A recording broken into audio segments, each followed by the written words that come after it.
2-3 लाख रुपए का इधर ऐसे ही चूना यूं कट गया मेरा। पाकिस्तान के बाहर जाके कुछ करता है तो लोग कहते हैं कि पाकिस्तानी है या नहीं देने। हेलो जी, अस्सलाम वालेकुम, गुड मॉर्निंग, सलाम वालेकुम, सबल खैर and welcome back here again. क्या हाल चाल है मेरे? ठीक ठाक हो? बढ़िया है, फिट हो? आज का व्लॉग कोई ऐसा व्लॉग नहीं है जिसमें मैं बाहर जाऊंगा या कुछ आपको दिखाऊंगा। आज का व्लॉग इसी सोफे पे बैठ के सारे का सारा होगा। एक्चुअली स्टोरी ये है कि कुछ दिन पहले एक कमेंट आया था कि आकाश भाई हमें इंडोनेशियन लोगों के बारे में बताएं, क्या इन पे भरोसा किया जा सकता है।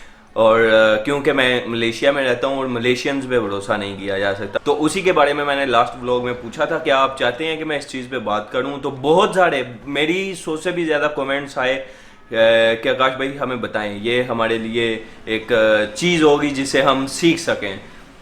तो जब आप जानना चाहते हैं तो सारे पैसे तो आपके हैं, हम आपको बताएंगे। पर बताने से पहले हम आपको ये भी बताना चाहेंगे कि साढ़े किन्ने सब्सक्राइबर हो गए ने। सब्सक्राइबर आजकल वादे ने बड़ी जल्दी तुहानू पता है, 34,000 कुछ हो गए ने। ठीक है, ये मैं 40,000 चाहिए ने थोड़े दिनों च। हेल्प करो, हाँ सब्सक्राइब मारो, हाँ ज़रा की हो चला है ताड़ी उंगली तो छाले पे ने। सब्सक्राइब मारो फटाफट।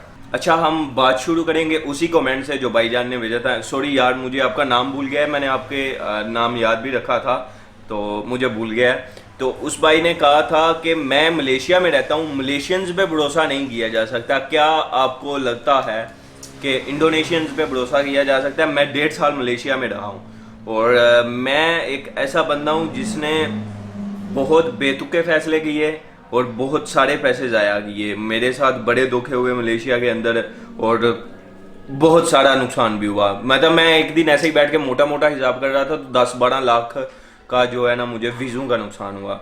और आपको ये जान के हैरानी होगी कि मेरे बहुत सारे दोस्त थे उधर मलेज़, ठीक है, इंडोनेशियंस, बहुत सारे दोस्त थे। और मुझे जितने भी लोगों ने धोखा दिया वो सारे के सारे पाकिस्तानी थे। एक बंगाली था, ठीक है, उसने 6,000 रिंगिट मुझसे लिया था। अदरवाइज मुझे जितने भी लोगों ने धोखा दिया मलेशिया के अंदर वो सारे लोग पाकिस्तानी थे। अभी ये मैं नहीं कह सकता कि मलेशियंस बुरे हैं और ये भी नहीं मैं कह सकता कि हम सारे पाकिस्तानी बुरे हैं। एक्चुअली बात पता है क्या है, मैं इधर हूँ इंडोनेशिया के अंदर और ये चीज़ मैं बड़ी अच्छी तरीके से जानता हूँ और मैं अपनी एक्टिविटीज़ जो भी हैं उनको बड़े ध्यान से करता हूँ। फॉर एग्जाम्पल आज मेरे साथ एक धोखा हुआ है, ठीक है, मुझे 2-3 लाख रुपए का इधर ऐसे ही चूना यूं कट गया मेरा, और वो मेरे साथ किया है इंडोनेशियन ने। अभी जब मैं ये आपको स्टोरी सुनाऊंगा मैं चाहता हूँ कि आप इस तरह नहीं सोचे कि सारे के सारे इंडोनेशियन ऐसे होंगे, सारे के सारे यहाँ के लोग ऐसे होंगे, क्योंकि हर बंदा अलग तरीके का होता है, ठीक है। और यही मिसाल मैं आपको मलेशियंस की भी देना चाहूँगा कि अगर कोई मलई आपको धोखा देता है इसका मतलब ये नहीं कि सारे मलई इसी तरह होंगे। और ये मैं जानता हूँ ह्यूमन नेचर है कि जब मैं सियालकोटी हूँ, ठीक है, अगर कोई सियालकोट के बाहर जाके कुछ करता है तो लोग कहते हैं कि सियालकोटी का ईंदीन है। अगर कोई पाकिस्तान के बाहर जाके कुछ करता है तो लोग कहते हैं कि पाकिस्तानी है या नहीं देने। अगर कोई एशियन एशिया से जाके कुछ बाहर करता है तो लोग कहते हैं कि एशियंस है ही ऐसे। अभी वो उस बंदे पे डिपेंड करता है वो अच्छा करता है या बुरा करता है। तो मैं अच्छे तरीके से जानता हूँ कि मैं जितनी भी एक्टिविटीज़ यहाँ करता हूँ मैं ये ज़रूर जहन में रखता हूँ कि मैं कुछ ऐसी चीज़ें ना करूँ जिससे नेक्स्ट अगर कुछ लोग किसी पाकिस्तानी को मिलें तो वो कुछ ऐसे अल्फाज कहें जो अच्छे ना हों, ठीक है। हम पाकिस्तानी वैसे भी बहुत सारी चीज़ों में अच्छियों में मशहूर हैं, बहुत सारी लोग तारीफ़ें करते हैं। मैं जिनको भी यहाँ में मिलता हूँ अगर वो मुझसे पहले किसी पाकिस्तानी से मिले होंगे तो अल्हम्दुलिल्लाह वो तारीफ ही करते हैं। बहुत कम ये लफ्ज़ सुनने को एक मिलता है मुझे कि पाकिस्तानी लड़के बड़े प्ले बॉय होते हैं, तो वो लड़कियां ज़्यादा वो फेसबुक पे जो लड़कों के साथ चैट करती हैं ना इंडोनेशियन, वो उनकी तरफ से मिलता है। तो मेरे दिल दे विच ख्याल आंदा है उन्होंने खेडन वास्ते तो हम प्ले ग्राउंड दी थी तो ही प्ले बॉय बने सन ना। तो वैसे हम एक और चीज़ में बहुत मशहूर हैं इंडोनेशिया, मलेशिया, नेपाल, फिलीपीन में, समझ गए। वो भी मैं कांडे नहीं लगन देती ताड़ी, वो भी कई लोग मिलते हैं ना तो बड़ी तारीफ करते हैं कि पाकिस्तानी सही है ना। ये वो समझ गए होंगे जो मलेशिया में रहते हैं, यहाँ इंडोनेशिया या बाहर के मुल्कों में, उनको समझ आ गई होगी मैं किस चीज़ की बात कर रहा हूँ। जो इस चीज़ की भी हमारी बड़ी तारीफ है। अच्छा, हम टॉपिक पे वापस आते हैं। बात शुरू करने से पहले मैं आपको पूरी स्टोरी समझाना चाहूँगा कि स्टार्ट कहाँ से हुई। अगर आप एक न्यू सब्सक्राइबर हैं तो आपको समझ नहीं आएगी, अगर आप पुराने हैं तो आपको पता चलता जाएगा आहिस्ता आहिस्ता मैं किन चीज़ों के बारे में बात करूंगा। अगर आप न्यू सब्सक्राइबर हैं तो मुझे आपको स्टोरी स्टार्ट से समझानी पड़ेगी। स्टोरी शुरू करता हूँ स्टार्ट से कि जब मैं इंडोनेशिया में आया, आज से 7 महीने पहले मैं विजिट वीज़ा पे आया था और अभी तक विजिट वीज़ा पे ही हूँ, वो मैं बताऊँगा कैसे। जब मैं यहाँ पे आया तो मेरे पास इधर उधर जाने के लिए कोई चीज़ नहीं थी। मैं जब भी जाता यहाँ तो मैं ऊबर ग्रैब पे जाता एक पहला महीना। यहाँ मैं एक दोस्त है मेरा अगूस, बहुत बार आपने वीडियोस में देखा होगा। ये एक करैक्टर ऐसा है जिसको आप बार बार नाम सुनेंगे, तो इसका मैं नाम नहीं लेना चाहूँगा, मैं इसका नाम कन्वर्ट करूँगा अपने पंजाबी में ताकि मज़ा भी आए बोलने में। तो इसको मैं शीदा बुलाऊँगा, शीदा, चाचा शीदा, ठीक है। तो मेरा एक दोस्त है चाचा शीदा, ठीक है। वो मेरा काफ़ी पुराना दोस्त है, तो मैं जब भी कहीं जाना होता या उसकी हेल्प लेनी या मैंने ऊबर करनी। जब उसकी हेल्प लेनी तो मैं वो अपने बच्चों को या बीवी को साथ लेके आता, गाड़ी लेके आता, तो वो सारा खर्चा भी मेरे ऊपर आ जाता। जब भी कहीं जाना होता तो पूरी फैमिली एक हो जाती। तो मैंने 1 महीने बाद ये रियलाइज़ किया कि मेरा सोच से भी ज़्यादा मेरा खर्चा हो रहा है घूमने का, क्योंकि मुझे व्लॉग्स बनाने पड़ते थे, डेली बाहर जाना पड़ता था। तो मैंने डिसाइड किया कि मैं गाड़ी लूँ, ठीक है। एक दिन यूं ही मैं बैठा था और एक मेरा दोस्त आ गया, मुझे कहता है आकाश तुमने इधर उधर जाना होता किस तरह जाते हो? मैं कहा ऐसे ही, इस तरह यूं यूं करके। तो कहता है यार मेरे पास बाइक्स पड़ी हैं, तुम बाइक से राइड करो। मैंने कहा ठीक है दे दो। अभी मेरे बहुत सारे दोस्त हैं पर सबके पास अपनी पर्सनल होती हैं, वो ये नहीं होता कि कोई तुम्हें ही दे दे कि तुम ही चलाओ। तो वो क्या ज़रा अमीर था, थोड़ा सा ठीक ठाक था, तो कहता है तुम इसको चलाओ जब तक तुम्हारे पास कोई चीज़ नहीं है, जब तक तुम रहना चाहो ये चलाओ, कोई टेंशन नहीं। मैंने कहा ठीक है अगर तुम्हें पैसे चाहिए तो मैं मंथली दे दूंगा तुम्हें बाइक की। कहता है नहीं नहीं कोई चीज़ नहीं चाहिए तुम चलाओ। बड़ा खुश हो गया मैं। अच्छा, मैंने उसको बोला ठीक है, मैंने बाइक चलाने शुरू कर दी। बड़ा कम खर्चा होने लगा कि सिर्फ बाइक का तेल ही डालना था ना, वो यहाँ पे क्या है 1 लीटर भी जो है ना पाकिस्तानी के हिसाब से ही है। अभी बाइक पे मुश्किल ये होती है कि जो मैं पहाड़ों पे रहता हूँ, ये रोड्स भी इनके पहाड़ों वाले हैं, कभी पहाड़ के नीचे, कभी पहाड़ के ऊपर, कभी पहाड़ के किनारे किनारे पे। बारिश कभी भी आ जाएगी, सूरज नीचे ऊपर, तो ये मौसमी ज़रा इनकी हैं परेशानियाँ। खैर एक दिन मुझे लेंस चाहिए था और वो आपको वीडियो देखी होगी आपने। एक दिन मुझे लेंस लेना था, ये जिससे मैं बात कर रहा हूँ कैमरे का, और मैं दूसरी सिटी गया, मुझे मिल नहीं था रहा। इधर से कुछ 3 घंटे दूर बाइक पे राइड करके मैं ओडिशा गए। वो ओडिशा उसी शहर में यूनिवर्सिटी में पढ़ती है। और रास्ते में लेंस लेके जब मैं वापस आ रहा था मेरा एक्सीडेंट हो गया। बहुत बुरा एक्सीडेंट हुआ, काफ़ी चोटें मुझे लगी, मुझसे ज़्यादा बाइक का नुकसान हो गया। अभी मैं बहुत परेशान था क्योंकि मेरी बाइक नहीं थी, किसी की थी, और उसने इस तरह मुझे दी थी। मेरा दिल बड़ा परेशान था। पर स्टोरी को थोड़ा शॉर्ट करते हैं कि मैं वापस आया, एक्सीडेंट से ठीक हुआ, तो मैंने उसको कहा कि मैं तुम्हें बाइक सही करवा के दूंगा, हर चीज़ ओरिजिनल शोरूम में भेजूंगा। उसने कहा ठीक है। मैंने बाइक शोरूम में भेजी, शोरूम से ठीक होके वापस आई। करीब 25,000 रुपये लगे पाकिस्तानी, और वो बाइक ठीक ठाक होगी, हर चीज़ ओरिजिनल मैंने डलवाई। तो जब ठीक ठाक हो गई तो मुझे कहता है यार मुझे ये बाइक नहीं चाहिए, वाइफ मेरी बहुत लड़ाई कर रही है। मैंने कहा क्यों, क्या हुआ है? कहता है यार वो हम इंडोनेशियंस जो है ना, ये जो बाइक्स जो है ना एक्सीडेंट हो जाती है उनको चलाते नहीं, क्योंकि अगर हमारा मानना है कि फिर दोबारा भी एक्सीडेंट हो सकता है। ये एक उसने सिर्फ बात बताई, क्योंकि मैं बहुत जानता हूँ इंडोनेशियन के बारे में। एक मुझे बात बताई कि इस तरह होता है। मैंने कहा अब क्या करना है, क्योंकि उसने मुझे बहुत इस तरह प्यार से दी थी कि मैं उसकी हर बात टाल नहीं था सकता। उसने कहा मुझे बाइक नहीं चाहिए। मैंने कहा ये तो तू गलत कर रहा है, नई बाइक तो 2.5-3 लाख रुपए की आएगी पाकिस्तानी, तो ये उस लाइक तो नहीं थी। मैंने कहा तुम्हें मैं इसी मॉडल की अच्छी बाइक ले दूंगा जो अभी एक्सीडेंट नहीं होगी, जो तुम पसंद करोगे, अपनी मर्जी से बाइक ढूंढ लो, जो तुम पसंद करोगे मैं पैसे आगे दे दूंगा। उसने कहा ठीक है। चाचा शीदे को मैंने बुलाया, चाचा शीदे को कहा मैंने ये बाइक भेजनी है, एक्सीडेंट हो गई है। चाचा शीदे ने मुझे कहा कि ठीक है मेरा एक दोस्त है उसको मैं भेज देता हूँ। वो गया बाइक लेके, शाम को मुझे उसने पैसे ला के दे दिए 1.5 लाख रुपया। मैंने नहीं पूछा क्या किस तरह कैसे, मैंने जेब में डाल ली। दूसरे दिन वही बंदा आया, उसने कहा जिसकी बाइक एक्सीडेंट हुई थी कि मेरी बाइक मैंने ढूंढ ली है, आओ ले दो मुझे। मैं गया, मैंने बाइक देख रही थी, मैंने पूछा कितने पैसे, तो उसने कहा 1,80,000 बाइक के। मैंने पैसे दिए, बाइक उसको दी।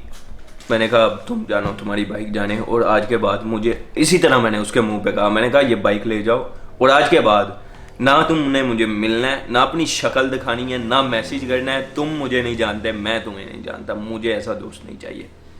उसके बाद वो मुझे नहीं मिला। अभी मैं इसी सोच में मुबतला था, जितनी खोती उत्थे ही आके खलोती, फिर कोई भी चीज़ नहीं है कोल, हूँ की करा। मैंने इसी तरह शीदे से बात की। शीदा कहता है तुम ऐसा करो बाइक ले लो। बाइक उसने शीदे ने लेके दी मुझे, जो मैं दिखाऊंगा आपको नेक्स्ट व्लॉग में। मैंने बाइक एक ले ली, वो करीब मुझे 1,90,000 2 लाख के करीब पड़ी। वो अभी भी मेरे पास ही है। और इस तरह मेरा बहुत सारा नुकसान हुआ। ये वो स्टोरी नहीं है जो मेरे साथ धोखा हुआ, ये सिर्फ आपको मैंने बताया है स्टोरी समझाने के लिए कि इस तरह से चीज़ शुरू हुई। अभी आते हैं मेन स्टोरी पे। मैंने बाइक चलाना शुरू कर दी, पर मेरे दिल के अंदर एक डर बैठ गया। बाइक चलाने का दिल नहीं था करता। मैं जब भी जाता किसी दोस्त को साथ ले जाता, यार मेरा दिल नहीं करता बाइक चलाने को। वो आते, एक दिन ऐसे शीदा आया। शीदे को मैंने कहा यार शीदे बाइक चलाने को नहीं दिल कर रहा, मैंने गाड़ी लेनी है अभी, तू ऐसा कर ये बाइक बिकवा मेरी, गाड़ी लेते हैं। कितने की गाड़ी आएगी? उसने मुझे डिटेल्स बताई, कुछ पिक्चर्स भेजी। मैंने कहा चल देखते हैं गाड़ी लेते हैं। उसके बाद नेक्स्ट डे शीदा शाम जो है ना दिन को आया। दिन को कहता है तुमने गाड़ी लेके क्या करनी है, तुम फॉरेनर हो, मैं तुम्हें एक तरीका बताता हूँ, ना तुम्हारे पैसे लगेंगे ना तुम्हें ज़्यादा खर्चा होगा, तुम गाड़ी भी ले सकते हो। मैंने कहा क्या तरीका है? कहता है कि मेरा एक दोस्त है, बिजनेसमैन है, ठीक है, और उसके पास काफ़ी गाड़ियाँ हैं, तो उसको पैसों की ज़रूरत है। तुम ऐसा करो 2-3 लाख रुपया उसे दो, वो गाड़ी तुम्हें दे देगा। तुम तब तक गाड़ी यूज़ करना जब तक वो तुम्हें पैसे ना वापस करे। मैंने कहा ये बड़ा अच्छा तरीका है। और उसने कहा कि जब तुम गाड़ी वापस करोगे वो पूरे के पूरे पैसे वापस कर देगा। मैंने कहा ठीक है, डन डन डन। मैंने कहा चल देखते हैं। शाम को वो अपने दोस्त को लेके आ गया। उसने कहा कि ठीक है गाड़ी ले लो, मुझसे पैसे अभी दे दो, मुझे चाहिए लाजमी। मैंने उससे पूछा तुम क्या करते हो बिजनेस, क्यों इतने अमीर आदमी और सिर्फ 2-3 लाख के लिए? उसने मुझे बताया मेरा मुर्गियों का काम है और मैं आपसे पैसे लेके अपने काम में इन्वेस्ट करूंगा, उनसे जो आएंगे फिर वो अभी आपको वापस नहीं करूंगा, मैं उसको री इन्वेस्ट करता जाऊंगा और अच्छे खासे मैं वैसे कमा। मैंने कहा ठीक है यार, विन विन सिचुएशन है। मैं उसी टाइम शाम को गया, ATM मारा, उसके अकाउंट में पैसे ट्रांसफ़र किए। इधर का 2 करोड़ रुपया पाकिस्तानी वो बनता है 2.5 लाख, 2-2.5-3 लाख, 2-2.5 लाख के करीब। अच्छा, गाड़ी मेरे पास आ गई, ओरिजिनल पेपर्स उसने दिए। एक पेपर उसने लिखा कि मैंने इस तरह इससे पैसे लिए हैं, स्टिकर एक लगाया, साइन किए, और वो एक हो गई जी, इसने मुझसे पैसे लिए हैं। पेपर उसने ओरिजिनल दिए। मैंने चाचा शीदे से पूछा सेफ है, कोई टेंशन नहीं? चाचा शीदा कहता है तू टेंशन ही ना ले, सारी जिम्मेदारी मेरी है, मैं मैनेज करूंगा, मैं सब कुछ हैंडल करूंगा, कुछ भी होगा मैं जिम्मेदार हूँ, अगर तुम्हारे पैसों को कुछ होगा मैं भरूंगा। मैंने कहा चाचा सीधा इस तरह कह रहा है तो कोई गाल नहीं, टेंशन नहीं। उसके बाद मैं गाड़ी चलाने लगा, ठीक है, खुद ही मैंने जाना, कहीं भी जाना, फिर भी मैंने सबको साथ लेके जाता हूँ, वो मैं लास्ट पे बताता हूँ क्यों। तो घूमना फिरना यूँ बड़ा मज़ा आने लगा, क्योंकि बारिश होती थी इधर, तो मैं ठीक था गाड़ी पे, कंफर्टेबल था। वो 1 महीने बाद उन्होंने गाड़ी चेंज की मेरे साथ। उन्होंने कहा इस गाड़ी के पेपर्स खत्म हुए हैं, हमने नए बनवाने हैं, चेंज कर लो।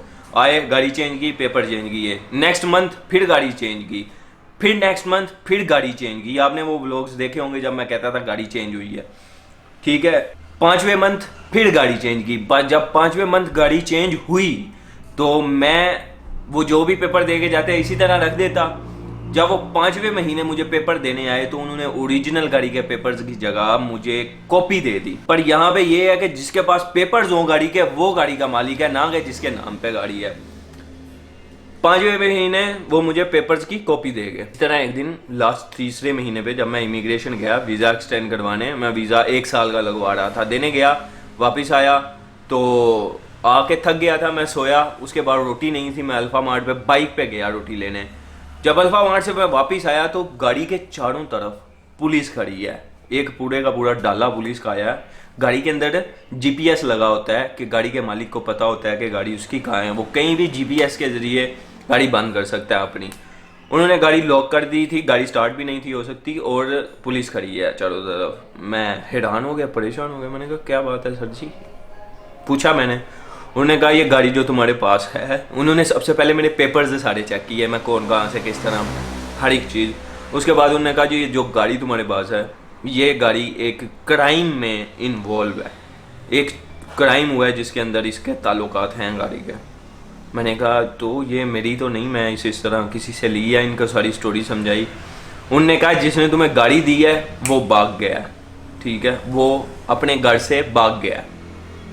मैं बड़ा परेशान हो गया, यार ये मेरे साथ हो गया रहा है। मैंने चाचा शीदे को कॉल की, चाचा शीदा आया, और चाचा शीदे ने उनसे बात की और चाचा शीदा ऐसे लग रहा था जिसे हर चीज़ से अनजान है, पर अभी तक मुझे दिल में है कि चाचा शीदा हर एक चीज़ से अनजान नहीं था। पुलिस वालों ने कहा कि हम तुम्हें भी अरेस्ट कर सकते हैं, मुझे गाड़ी भी जब्त कर सकते हैं, पर चूंकि तुम फॉरेनर और तुम्हारा इसमें कोई कसूर नहीं, हम तुम्हें ये कह सकते हैं कि तुम चुपचाप गाड़ी हमें दे दो, हम पुलिस स्टेशन ले जाएं और तुम इस केस से बाहर निकल जाओ। मैंने कहा गाड़ी तुम लोगों को दे दो तो पैसे मेरे जो हैं वो मुझे कौन देगा? वो कहते हैं हम नहीं उसके बारे में बात करना चाहते, हम जो ये केस है उसके बारे में बात कर रहे हैं, हम गाड़ी लेके जा रहे हैं, अगर तुम नहीं दोगे तुम भी गाड़ी में बैठो, तुम भी जेल में जाओगे। मैंने चाचा शीदे को पूछा, चाचा शीदा कहता दे दे, मैं पैसे लेके दूंगा तुम्हें। मैंने गाड़ी दे दी। चाचा शीदा कहता मैं रिस्पॉन्सिबल हूँ। मैंने कहा ठीक है, गाड़ी दे दी। एक मेन बात और बताऊं आपको, वो जो बंदे गाड़ियां चेंज कर रहे थे वो गाड़ियां उनकी नहीं थी, वो सारी की सारी गाड़ियां रेंट की थी, ठीक है। वो रेंट पे लेते थे, मुझे दे जाते थे, रेंट वाले को भी पैसे नहीं थे दे रहे, मुझसे भी उन्होंने पैसे ले लिए थे, ठीक है, और वो खा पी रहे थे। और जिस दिन पुलिस आई थी, पुलिस के पास वो ओरिजिनल पेपर्स थे और वो रेंट वाली गाड़ी का जो मालिक था वो भी पुलिस के साथ था। ये सारी सिचुएशन आपको मैं समझाना चाह रहा हूँ, ठीक है। अभी इसके बाद वो बंदा, उसकी बीवी, उसके बच्चे, सिर्फ मैं नहीं, उसने काफ़ी लोगों के साथ रेंट की, जिसने उसने 7 गाड़ियाँ ली, 6-7 महीने से पैसे नहीं दिए। उसके अलावा ये आगे पीछे भी काफ़ी लोगों से उसने पैसे उधार लिए, बैंक से लिए और भाग गया। अभी मेरे पास कौन बचा है? चाचा शीदा। और मुझे ये है कि चाचा शीदा किसी चीज़ से अनजान नहीं था, चाचा शीदे को हर एक चीज़ पता थी और चाचा शीदा इसके अंदर चाचा शीदे का वो बेस्ट फ्रेंड है। और चाचा शीदा कमीशन भी, जब वो मुझसे पैसे लेता था उसने कमीशन भी ली थी उनसे भी और मुझसे भी, चाचा शीदे ने। और उसके बाद जो धोखा हुआ, मुझे लगता है कि चाचा शीदा साथ था, मिल गए। अभी चाचा शीदा मेरा बहुत अच्छा दोस्त है, मुझे उसकी हर रोज़ किसी ना किसी चीज़ में हेल्प चाहिए होती है। और हेल्प का मतलब ये है कि जब ये लोग मेरे साथ होते हैं, मैं एक बात आपको बताऊं, आप ये सब लोगों को देखते होंगे, ये जितने भी लोग मेरे साथ होते हैं, मेरी 75% जो इनकम है जितनी भी, वो मैं इन पे लगाता हूं, तब ये लोग मेरे साथ होते हैं। और ये दुनिया का असूल है कि आपके रिश्तेदार, यार दोस्त जब तब तक आपके साथ रहेंगे जब तक ये आपके हाथ खुले रहेंगे। जब आप कंजूसी करोगे, हाथ बंद कर दोगे, तो ये किड़मो किड़मी बिखर जाएंगे। ये हर जगह हकीकत है और ये हकीकत मैं बड़ी अच्छे तरीके से जानता हूँ। तो ये जो जितने भी आप सारे लोग मेरे साथ देखते हैं, टीम या आगे पीछे के ये सारे लोग, ये इसलिए हैं कि मैं किसी ना किसी तरीके से या इनको देता हूँ पैसे जब जितने भी इनको चाहिए हो, या इनके लिए कुछ ना कुछ करता रहता हूँ डिफरेंट तरीकों से, ताकि ये मेरे साथ रहें। और मेरा जो काम है कि कंटेंट बनाना और आगे पीछे ट्रैवल करना, वो भी मेरा चलता रहता है। और ये मुझे इस चीज़ का कोई अफसोस या गिला नहीं है, जाहिर है वो मुझे अपना टाइम दे रहे हैं, इन रिटर्न उनको मुझसे क्या मिल रहा है, ये मेरा काम है सोचना। अगर इन रिटर्न उनको कुछ नहीं मिल रहा तो वो स्लोली चले जाएंगे, ठीक है। अभी टीम थोड़ी बड़ी होती जा रही है, डेली कुछ ना कुछ लोग आते जा रहे हैं, उसकी वजह कि मेरे हाथ अभी तक खुले हैं, जो भी कोई आता है उनको इन रिटर्न कुछ ना कुछ मिलता रहता है, इसलिए साथ जुड़ते हैं लोग। तो ये वो स्टोरी है। अभी मेरे पास अभी तक वो पेपर है जिसपे उसने लिखा था, ठीक है, और साइन किए थे। अभी मुझे नहीं पता मैं पैसे किससे मांगूं। चाचा शीदे से 1-2 बार मैंने पूछा और चाचा शीदे ने मुझे कोई इतना खास जवाब नहीं दिया। उसने कहा मैं रिस्पॉन्सिबल हूँ, रिस्पॉन्सिबिलिटी को मैं जेब में डालूं? रिस्पॉन्सिबिलिटी मेरे अकाउंट में पैसे नहीं ट्रांसफर करेगी, रिस्पॉन्सिबिलिटी सिर्फ लफ्ज है, और क्या होगा उससे अभी तक कुछ पता नहीं। जब तक वो बंदा जो भागा है वो वापस नहीं आ जाता, वो वापस आएगा। उसकी वजह कि उसका बिजनेस सारा अभी इधर है, घर प्रॉपर्टी इधर है, ठीक है। वो इसलिए भागा था क्योंकि केस उस पर जो आ गया था वो क्राइम का, मुझे पता नहीं वो क्या था, इसलिए वो भागा था कि पुलिस उसे ना पकड़े। Moral of the story is, मुझे कोई दुख नहीं है, अल्लाह की कसम, कि मेरे साथ धोखा हुआ। उसकी वजह कि जितनी बार भी मेरे साथ धोखा हुआ है, कुछ ना कुछ इस तरह अल्लाह ताला ने उससे ज़्यादा मुझे दिया है। आप देखते होंगे कि रिसेंटली जो ही वो काम हुआ मेरे साथ, मेरी टिकटॉक शू कर गई, उसके बाद स्पॉन्सर्स आना शुरू हो गए, एड्स आना शुरू हो गई। मैं अदर सिटीज़ में भी गया ट्रैवल करने, मतलब जितने उन्होंने मुझसे पैसे लिए वो मैंने 15-20 दिन में कमा लिए थे। पर मसला वो नहीं पैसों का, मसला ये है कि जब आपको कोई चीट करता है तो चीट करने वाले बंदे को ये लगता है कि मैं चू समझते हैं ना, जो कि मैं नहीं हूं। ठीक है, मैं बहुत होशियार हूं, पर मैं अपनी होशियारियां उस हद तक रखता हूं कि मेरे वजह से कोई बंदा ये ना कहे कि पाकिस्तानी ऐसे हैं। मैं भी बहुत कुछ कर सकता हूं, बहुत तरीके आते हैं, पर उतने तक करता हूं कि कोई बंदा इस तरह ना कहे कि पाकिस्तानी ऐसे होते हैं। पैसों की कोई टेंशन नहीं, गए हैं, आ भी जाएंगे, आ रहे हैं अल्हम्दुलिल्लाह। जितने उन्होंने लिए थे उससे 10-20 गुना ज़्यादा आ गए कुछ 2-3 महीनों में। ठीक है, तो अल्लाह का करम है, शुक्र है, बहुत सीखने को मिला इस चीज़ से। और अभी मेरा जो प्लान है, चाचा शीदे को मैंने अपने साथ रखा है, पर फिर भी मेरा दोस्त है, अभी उसके बच्चे अभी भी आते जाते हैं, मिलते हैं, उनके साथ वीडियोस बनाता हूँ। अभी भी शाका नीचे आया है, तो कोई बात नहीं, चाचा शीदा स्टिल लव यू। अच्छा अभी वीडियो एडिट कर रहा था तो मुझे याद आया, एक आखिरी बात रह गई थी कि भरोसा करना चाहिए कि नहीं। देखें, बात ऐसी है, पैसों के मामले में किसी पे भी भरोसा नहीं करना चाहिए, वो चाहे इंडोनेशियन हो चाहे मलेशियन हो। और जहाँ तक मैंने जाना है, मुझे इस चीज़ का दुख नहीं है, किसी भी चीज़ का दुख नहीं है, चाहे मेरा जो नुकसान मलेशिया में हुआ या इधर हुआ, क्योंकि जितना भी मेरे साथ कुछ होता है अल्लाह मुझे दे देता है, पर उन सब चीज़ों से मैं बहुत सीखता हूँ।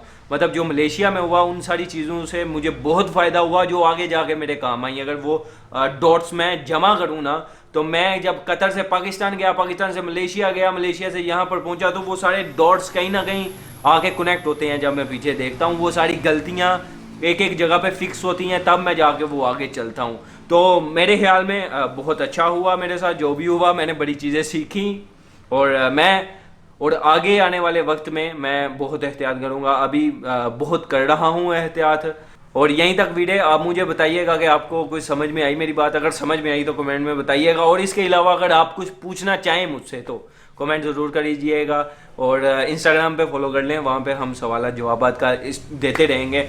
इसके अलावा एक और बात, वीज़ों के बारे में मुझे जो मैसेजेस आ रहे हैं, मैं कल परसों एक वीडियो बनाऊंगा, उसमें थोड़ी सी लास्ट ज़रूर देखा करें, लास्ट पे कुछ ना कुछ स्पेशल होता है, तो लास्ट पे मैं नेक्स्ट वीडियो में उसमें बता दूंगा आपको। बस दुआओं में याद रखिएगा, मिलते हैं इंशाल्लाह। अल्लाह हाफिज़।